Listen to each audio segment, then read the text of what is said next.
안녕하십니까. 코로나의 지금 현재 여파가 다시 또 시장에 영향을 많이 미치고 있는 것 같습니다. 지금 현재 추석 이후 그리고 또 요즘 또 시즌이 관광 시즌이다 보니까 또 추위가 들어오면 아무래도 안에서 활동하다 보니까 더 전파력이 강해지고 있는 것 같습니다.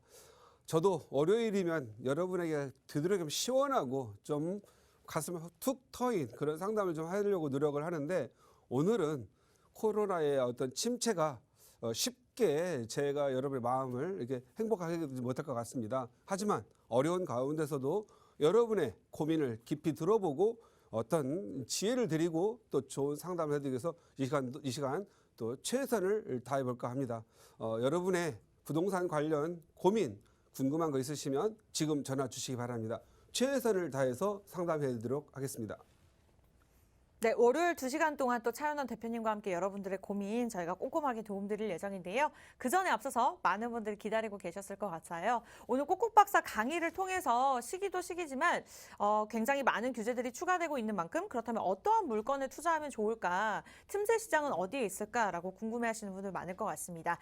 그런 내용들 오늘 꼭꼭박사 강의를 통해서 또 들려주신다고 들었는데요. 대표님, 자세한 내용 부탁드릴게요.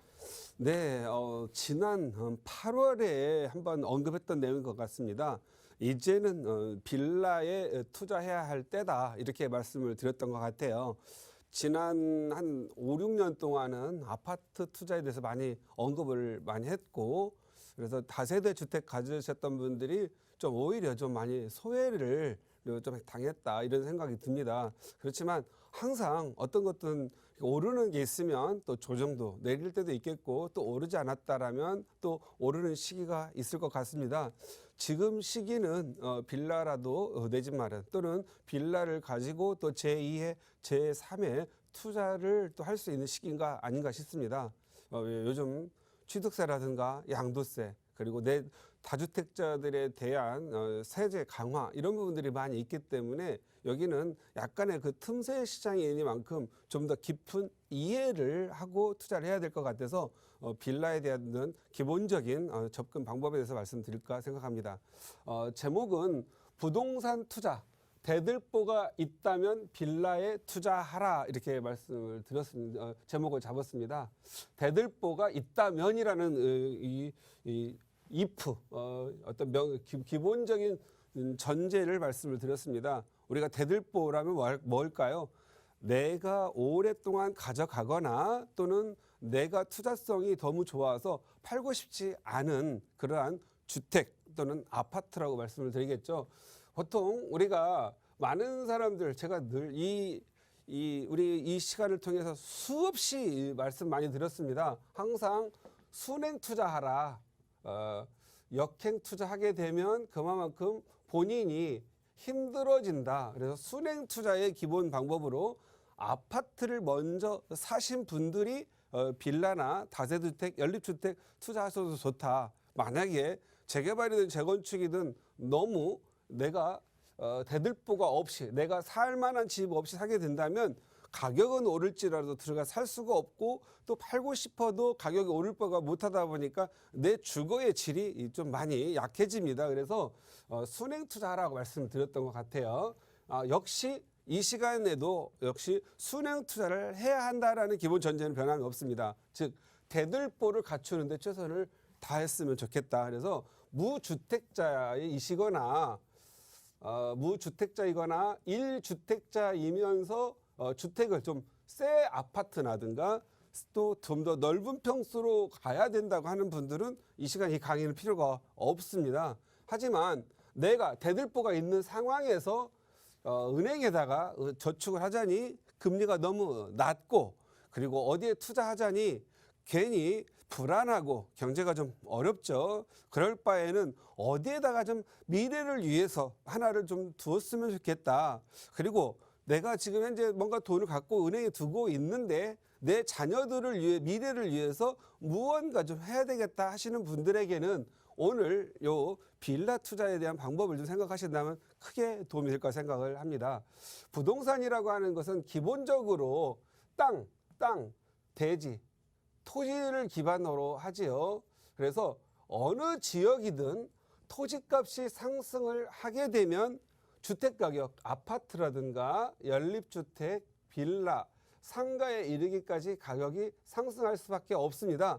토지의 가격이 오른다라고 하는 것은 그 지역적 가치가 늘어나고 있다는 거고 무언가 수요가 늘어나고 있다는 거죠. 그리고 지금 현재 보통 보면은 화폐의 가치는 오랜 시간을 봤을 때 우측으로 좀 하방하는 우하방적인 그런 효과를 갖습니다. 화폐 가치는.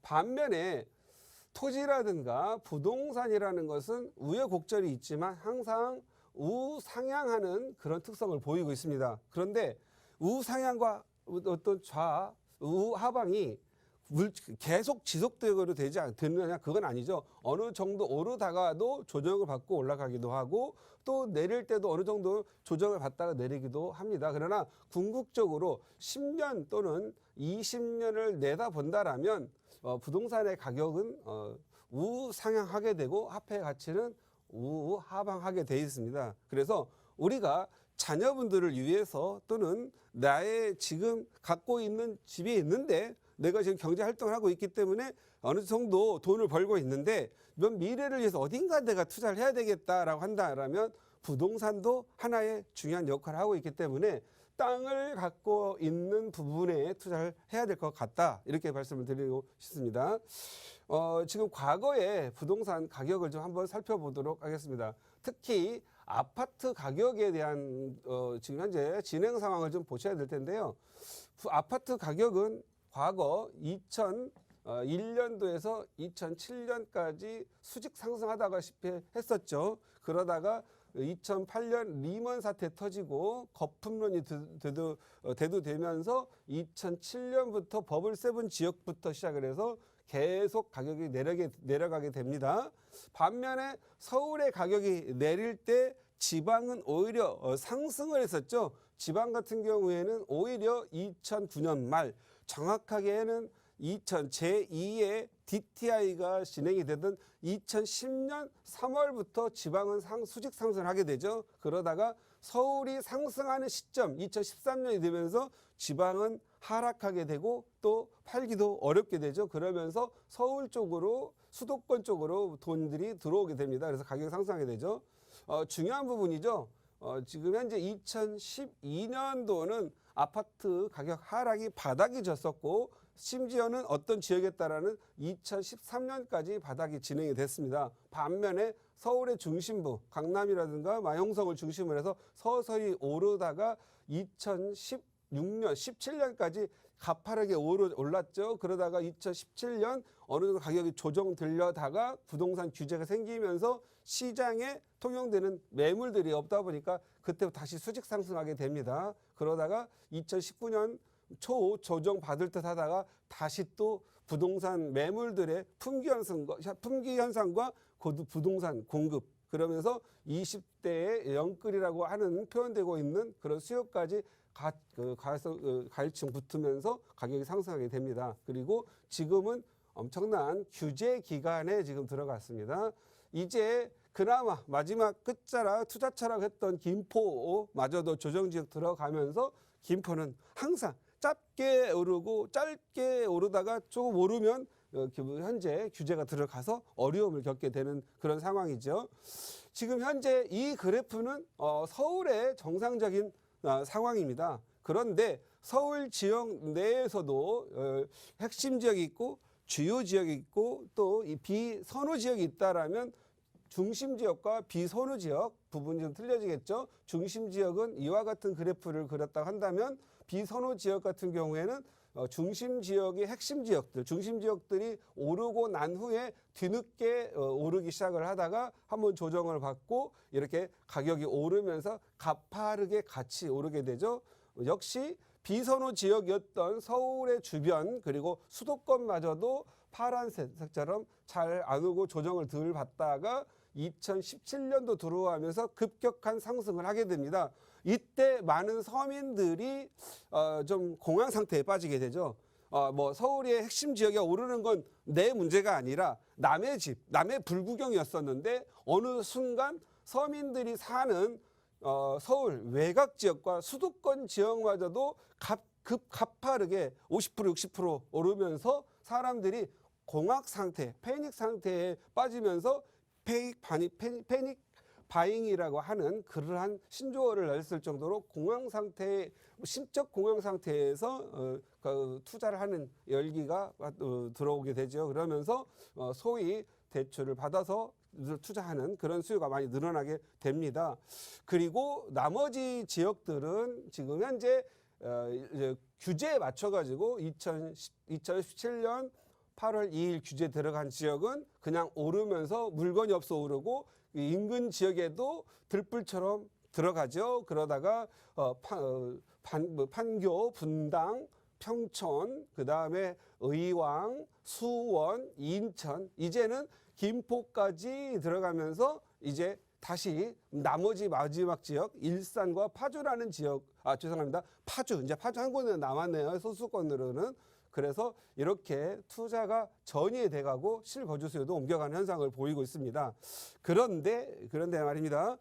지금 현재 서울의 좋은 위치에 좋은 땅이면서 주거 환경이 우수하지 않기 때문에 또는 아파트가 아니기 때문에 소외된 지역들이 있죠. 이 지역이 바로 다세대 주택, 빌라들의 시장이라는 거죠. 빌라들의 시장은 이 빨간색으로 표현되어 있죠. 계속 크게 오르지 않고 땅값 오르는 정도만 반영되듯 오르다가 이제 최근 내 집 마련이 너무 어려운 상황이다 보니까 빌라들의 가격도 상승될 거라고 보는 거죠. 왜냐하면 너무 아파트들이 많이 올랐고 또 거래에 따른 취득세라든가 이런 부분들이 너무 크다 보니까 이제 아파트를 보유하는 것보다 내 집 마련을 이제는 다세대 주택이라도 일단 해야 되겠다. 그래서 이 주요 지역, 핵심 지역의 고가 아파트, 고득 고가 아파트를 포기하는 고포 어떤 시장이 형성되는 거죠. 그래서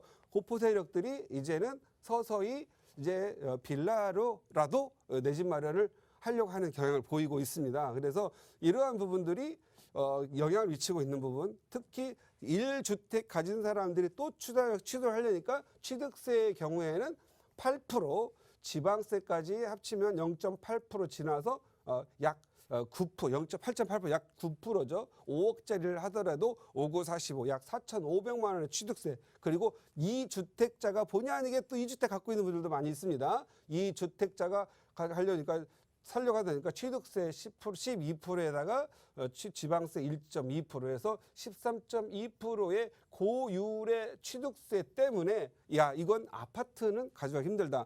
게다가 또 아파트의 보유세, 특히 종부세 부분을 이번에 대폭 올렸죠. 이 종부세 부분은 그동안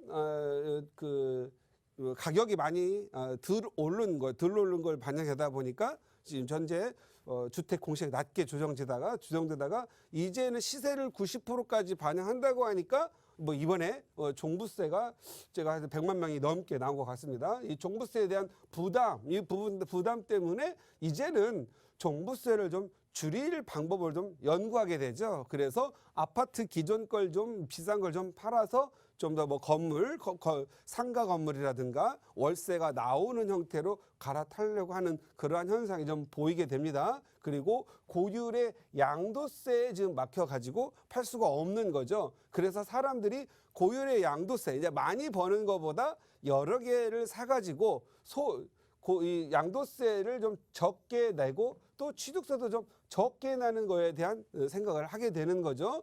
양도세라는 것은 아무래도 6에서 42%의 양도 차익에 대해서 누진 적용이 될 뿐더러 거기에 10% 또는 20% 증가가 되고 있기 때문에 차라리 그냥 내가 영원히 팔고 싶지 않고 영원히 살 아파트가 있는 분들은 이제는 그냥 취득세도 어차피 고율이라면 8.8%, 13%라면 적게 내고 그다음에 양도세를 좀 적게 내는 방법을 선택하게 되겠죠. 그래서 취득세를 많이 내면 양도세가 좀 적게 나오고 취득세가 적게 나오면 양도세가 많이 나옵니다. 그래서 최근 같은 경우 취득세 같은 경우에는 주택 공시가격이 1억 이하인 경우에는 고율의 8% 적용하지 않고 1%를 적용하기 때문에 서울 내에서도 좀 투자성, 미래적 가치가 있는 지역에 대해서는 취득세를 1%만 내는 그런 지역들을 찾아가게 되죠. 그 대표적인 예가 뭐 공공 재개발을 뭐 신청을 했다고 해가지고 가격이 오르면서도 비록 좀 지역적 조건은 여러 가지 조건이 이렇게 좋지는 않지만 공시지가 1억 이하로 그래도 미래에 아파트라도 하나 좀 주어질까 해서 생긴 데가 뭐 신월 7동 같은데, 신월 7동 1, 2구역 같은 경우에는 주택 공시가격 1억 이하들이 많이 있기 때문에 미래에 혹시 아파트 공공 재개발을 가게 되면 자녀분들이 그나마 아파트 마련에 좀 도움이 될까, 그래도 서울이지 않느냐, 이런 거에서 많이 투자자들이 많이 몰려간 걸로 보여집니다. 그리고 보유세 부분에 대해서는 아무래도 다세대 주택 같은 경우에는 서민들의 주택이다 보니까 시세도 낮고 또 주택 공시가격이 낮기 때문에 보유세에 큰 영향을 미치지 않고 있다. 그래서 어차피 내가 보유 기간을 장기적으로 가져가야 된다면 종부세를 좀 낮게 가져가는 것도 괜찮지 않느냐 해서 이 다세대 주택 쪽으로 좀 갈아타는 것 같고요. 양도세 부분도 그렇습니다. 내가 대들보를 팔 수는 없으니까 기왕이면 양도세가 뭐 1억, 2억, 3억 많이 올라가 가지고 양도세율이 뭐 24%, 35%, 38%, 40% 이렇게 하는 것보다는 그냥 적게 내서 인적 공제 250만 원 받고 그냥 뭐 한 5천 벌어서 취득세 양도세 내고 나면 반, 뭐 2천, 5, 600만 원을 번다, 이런 마음으로 양도세를 적게 내는 구간을 선택하게 됩니다. 그래서 이 지금 현재 이러한 부분들 전체적인 규제와 취득세와 또 양도세 이런 부분들에 대해서 잘만 팔린다면, 항상 우리가 다세대 주택을 투자하셨던 분들이 뭐죠? 세 안 나가고 가격 안 오르고 팔고 싶을 때 못 팔잖아요. 그런데 반대로 가격을 조금만 올라준다라면, 그리고 오히려 수요가 어느 정도가 있는 기반의 지역이라면 언제든지 내가 돈 필요할 때 팔 수가 있다라면 은행 이자보다 낫다, 그런 의도로 해서 다세대 주택을 하게 되죠. 그리고 아파트들이 너무 많이 이제 올라갔으니까 거래가 많이 제한되기 때문에 당분간 이 규제와 이 제도 속에서는 좀 더 수월하게 팔 수 있는 지역으로 갈아탄다. 그리고 만약에 내가 다세주택을 사가지고 가격이 많이 올라서 양도세가 많이 나온다라면 아직도 살아있는 주택임대사업자를 낼 수 있기 때문에 주택임대사업자를 내서 장기간 가져가는 것도 나쁘지는 않다. 가지고 가 있다가 자녀 뭐 결혼할 때쯤이나 자녀에게 증여도 하면 되지 않겠느냐, 이런 쪽으로 가고 있습니다. 이 부분들은 올바른 부분 중에 하나입니다. 그리고 다세대 주택이 당분간은 또 오를 수밖에 없는 현상을 또 보여주고 있습니다. 왜냐하면 다세대 주택이 오를 수밖에 없는 이유는 일단 서울의 아파트 가격은 조정되고 오를지 몰라도 서울이라고 하는 지역의 땅값, 소위 대지의 가격은 계속 상승하고 있다. 이 대지의 가격 상승은 직접적으로 서민 아파트는 공급은 안 하더라도 서민들에게 다세대 주택, 연립주택 공급해야 되지 않겠어요? 그래서 대지의 가격 상승이 빌라의 직접적인 가격 상승에 영향을 줍니다. 그 다음에 대지 가격 상승뿐이에요. 아파트나 이런 그 주택 건설 사업자가 공급할 때는 이 땅을 사들일 때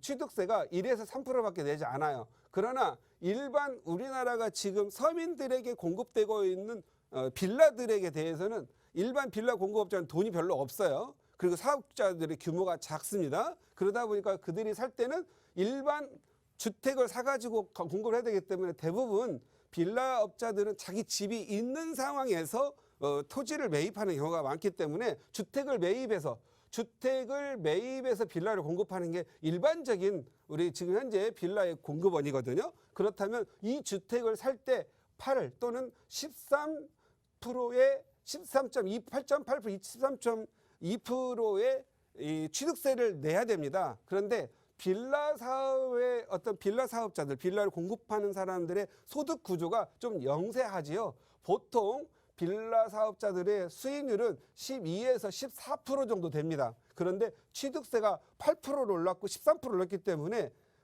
마음대로 예를 들어 분양가를 마음대로 올릴 수는 없잖아요. 그러다 보니까 크게 이문이 없어요. 이익이 나지 않기 때문에 빌라가 지금 현재 시장에서 공급이 기존 있던 것만 하고 이번에 취득세 세제 개편, 취득세가 중과로 바뀌면서 오히려 빌라 시장에서 빌라를 공급하는 사람들이 대부분 하소연하는 게 이제 취득세가 무서워서 이제는 빌라 공급이 어렵다라고 하소연을 하고 있습니다. 그만큼 이제는 빌라 시장을 공급할 물량도 줄어들고 있다 이렇게 보시면 될 것 같습니다. 그래서 공급이 줄어들면 기존 다세대 주택들이 거래가 돼야 되는데 기존의 다세대 주택들 같은 경우에는 많이 낡아 있죠. 많이 낡아 있고 노후화된 시설이 많기 때문에 전세가 낮아요. 그러다 보니까 오히려 좀 싸면서도 전세값이 높은 걸 찾게 되다 보니까 좀 좋은 지역에 다세대 주택을 좀 찾는 경우가 있습니다. 좋은 지역이라고 하는 것은 도심에 있고 또 업무시설도 있고 인구가 증가하고 있고 업무시설이 새로 들어와서 공급을 해야 되는 그런 공급이 필요한 지역들, 수요가 증가하기 때문에 그런 지역들이죠. 그래서 지금 현재 대지값 상승이 빌라의 가격을 상승시켰고 두 번째는 취득세의 급격한 상승, 이 취득세 상승이 빌라의 공급 가격을 높이고 있다. 그다음에 세 번째가 있죠. 인건비.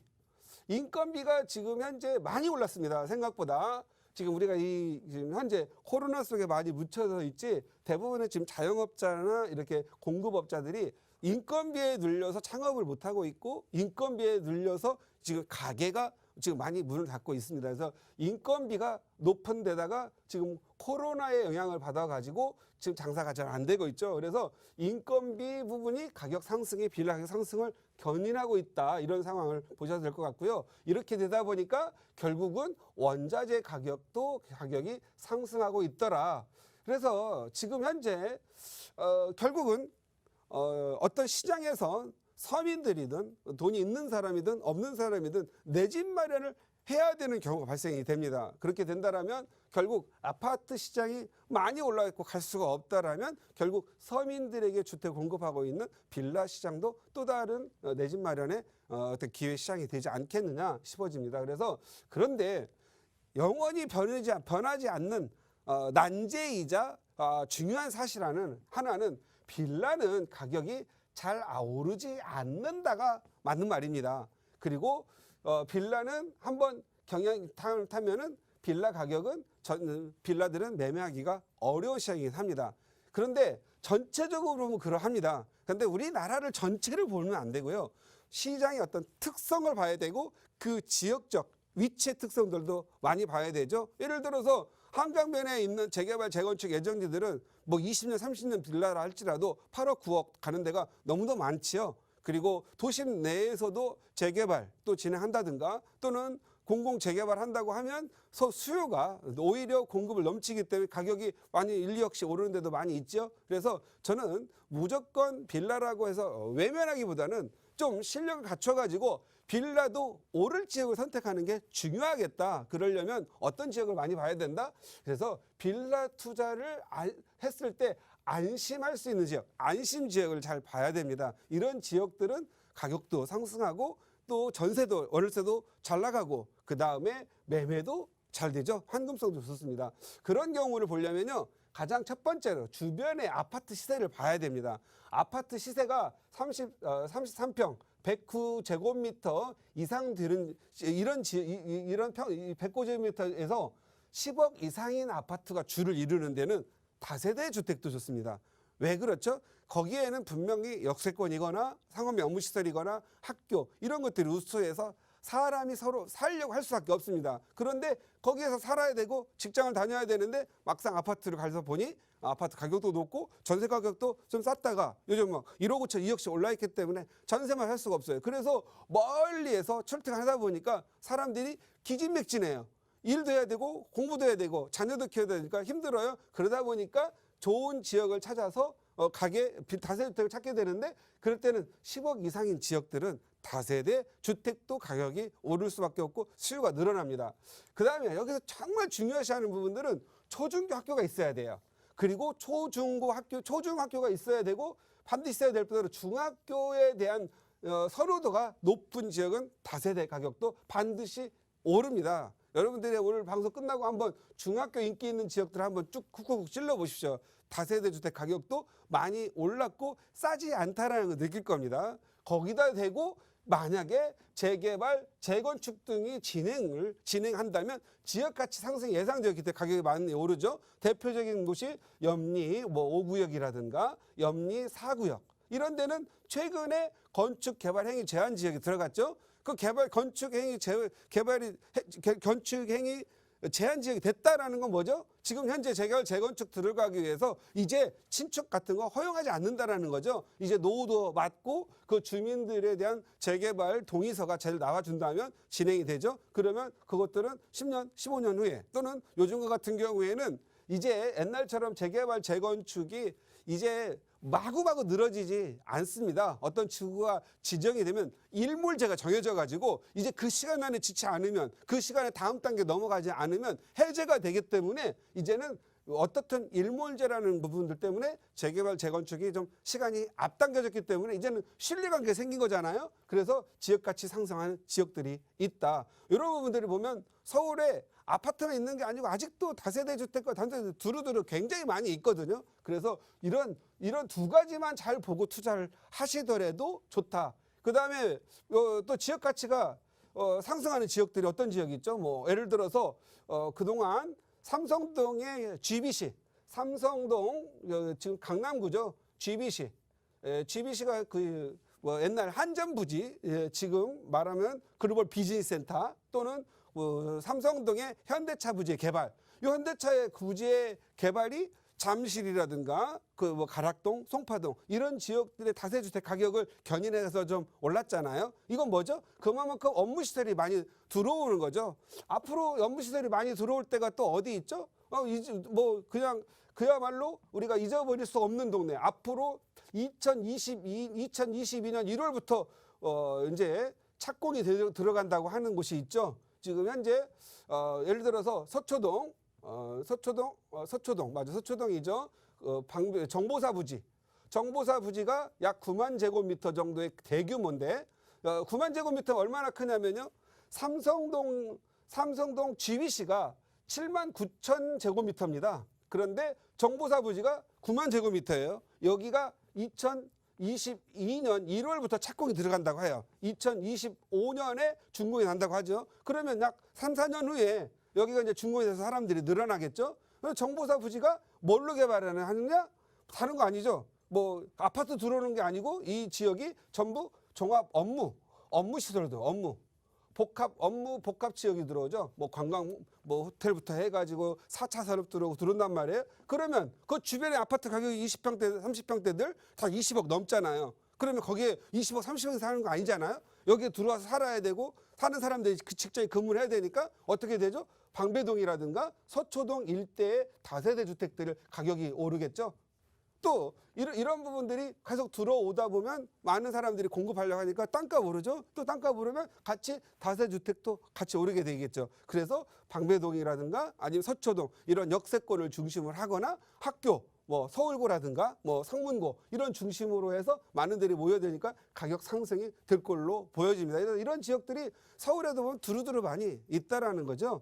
그다음에 도심 내에서도 주택 평균 노후도 이제 여러분들 투자를 하실 때 주구장창 빌라로 가져갈 수는 없잖아요. 아까도 잠깐 언급했듯이 염리 4구역, 염리 5구역 이런 데는 노후도가 높다 보니까 개발 제한 들어가고 또 재건축 한다고 하죠. 그러다 보니까 노후도가 좀 있는 지역이 좋겠죠. 너무 노후도가 높아가지고 이미 개발 같은 게 들어간다면 가격이 비싸서 살 수가 없겠죠. 소액 투자하려고 했더니 너무 비싸진 데가 이건 아니잖아요. 그러니까 그런 지역으로는 도심 내에서도 노후도가 50에 60% 이상 그렇게 진행된 지역. 평균 노후도입니다.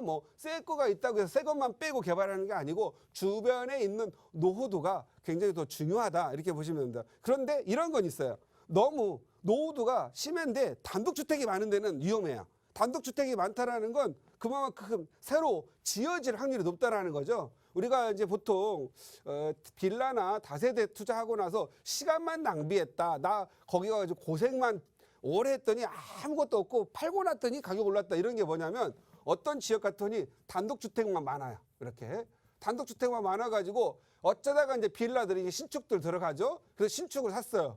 그랬더니 이게 가격이 높고 노후도가 좋다고 하는 거예요. 건축 개발행위 제한도 없고. 그러니까 여기 있는 빌라들이 계속 오니까 집주인들 단독주택들이 막 지어대는 거예요. 그리고 혼자 지을 수 없어? 단독주택 조그마한 하나 못 지니까 둘이 합세해가지고 짓죠. 뭐 이런 데가 이제 자양동 일대가 그렇게 많이 지어지고 있어요. 자양동 같은 데 보면은 지금 현재 노후도가 현재 이제 안 맞죠. 한때 한강변 재개발해가지고 잘 맞았었는데 너무 지어대는 거예요. 그런데 반대로 합정동 같은 데는 과거에 단독주택들이 되게 많았어요. 그런데 2008년에서 2012년 사이에 싹 지어대가지고 거의 다 빌라들이에요. 오히려 빌라로 지어놓고 노후도가 이제 12, 13년 간 거예요. 그러니까 이제 더 지을 게 없는 거죠. 노후도를 회방하는 단독주택들이 별로 없는 거죠. 오히려 이런 것들은 시간이 가면 더 빨리 재개발, 재건축으로 가능하겠죠. 이런 지역들은 투자성이 더 있다라고 보시면 되고요. 단독주택만 많이 있는 데 있잖아요. 그래가지고 건축업자가 막 들어가가지고 새로 쪼개기 시작하는데 이런 데는 노후도가 한 7, 8년 후에 합정동 같은 경우에는 제가 봤을 때는 한 7, 8년 후면 노후도가 이 평균 60%에 도달을 하는데 다른 지역 같은 경우는 15년 가도 지정이 될까 말까? 그런 지역이죠. 이런 부분들은 좀 피해갑니다. 그래서 전문가의 눈이 좀 필요하다. 그래서 노후도가 계속 진행될 건지 아니면 중간에 망가질 건지 더 이상 지을 게 없어서 계속 노후도가 진행돼야 할 건지 이런 부분들을 좀 많이 보셔야 될 것 같고요. 오히려 집 짓기 좋은 단독주택들이 많은 데 있잖아요. 그런 데는 건설업자가 많이 들어가가지고 좀 주택 쪼개기에 들어가기 때문에 오히려 불리할 수가 있다. 그래서 빌라 살 때는 정말 주의할 게 많이 있습니다. 그래서 우리 시청자님들 제가 이제 다시 말씀드리지만 지금 현재는 취득세와 보유세, 양도세 이런 부담이 많고 그러니까 아파트 사기 이제 어렵습니다. 이제 우리 정부에서도 이제 좀 조정받기를 원하잖아요. 그러면 새로운 아파트를 지어주고 공급을 늘리려고 할 거예요. 그러려면 어떻게 돼요? 이 빌라들의 희생이 앞서야 됩니다. 그래서 앞으로 아파트를 제공할 만한 지역에 이런 없어져서 희생을 해서 아파트를 공급할 재원이 될 수 있는 지역들을 두드리는 게 좋고요. 여러분 아파트가 하나도 없는 분들, 대들보도 없으신 분들은 먼저 아파트 내 집 마련을 좀 하고 갭 투자, 전세 투자를 하더라도 내 집 마련을 하나 해놓고 제2의 투자 또는 자녀들을 위한 투자, 미래형 투자를 할 때 빌라를 좀 두드려 보는 게 좋을 것 같다. 이렇게 말씀드리겠고 우리가 어떠한 세상을 이렇게 너무 편견을 갖고 보는 것보다는 전체적으로 좀 합리적으로 보면서 넓게 보는 투자가 여러분을 부자로 만든다. 이렇게 말씀드리면서 마치도록 하겠습니다.